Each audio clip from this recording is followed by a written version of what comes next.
Morning dear student, welcome to the online class. This is the class of subject science of standard 7. So student, यहाँ पर हम chapter 10 देख रहे थे जो कि था हमारा टाइम एंड मोशन. तो हमें आज देखना था pendulum clock. What is pendulum clock? तो पेंडुलम क्लॉक में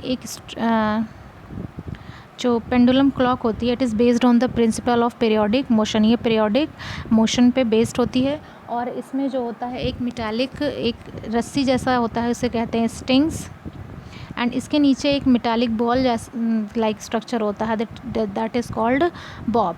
ओके, सो ये है आपका, ठीक है, दैट इज़ कॉल्ड पेंडुलम. जैसे मान लीजिए ये अपने पोजीशन पर है बी. जब ये यहाँ से इस पोजीशन पे जाएगी देन ये सी वाली पोजीशन पे जाएगी, अनदर जब ये बी वाली पोजीशन पे आ जाएगी तो ये पूरा जो इसने मोशन किया that is called one oscillation. इसको एक ऑसिलेशन कहते हैं और इस पूरे एक ऑसिलेशन को कंप्लीट करने में जो टाइम लगता है that is called time period. ठीक है, तो इस तरह से ये सारी चीज़ें हैं. तो पेंडुलम जो होता है वो टू एंड फ्रॉम मूवमेंट के पे काम करता है.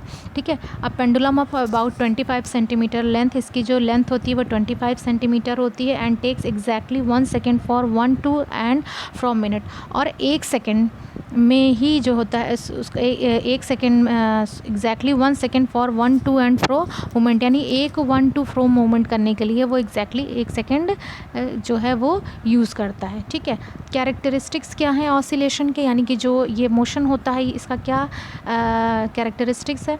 The time taken for a pendulum to complete one oscillation does not depend on the extent to which the bob of the pendulum. यानी कि जो एक ऑसिलेशन जो है वो कंप्लीट करने के लिए वो पेंडुलम पे के एक्सटेंट पर जो है वो डिपेंड नहीं करता. इसका मतलब अगर पेंडुलम की लेंथ को बढ़ा दिया जाए, पेंडुलम पूरा का पूरा, पेंडुलम में क्या क्या आ जाएगा, बॉब भी आ जाएगा, स्ट्रिंग्स भी आ जाएंगी, सारी चीज़ें आएंगी, उस पर डिपेंड नहीं करता.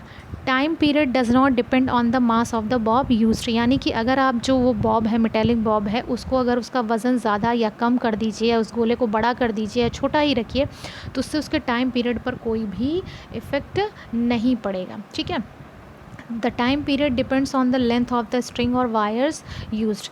यानी कि किससे टाइम पीरियड पर डिपेंड करता है, ये जो धागे जैसी होती है ना स्ट्रिंग्स, इस पर डिपेंड करता है, बॉब पर डिपेंड नहीं करता. इसका मास बढ़ा दो या छोटा कर दो इससे फ़र्क नहीं पड़ता.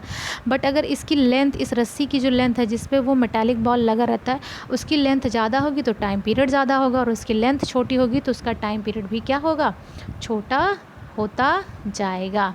ठीक है, तो इसी बेसिस पे जो है वो हमारी रिस्ट वॉचेस बनी हुई हैं. ठीक है, किसके बेसिस पे, पेंडुलम के बेस पे, कि 1 में 1 to फ्रो मूवमेंट होता है तो 1 सेकेंड सुई नेक्स्ट पे चलती है. ठीक है, तो जो हम रिस्ट वॉच लगाते हैं वहाँ उसमें एक बैलेंस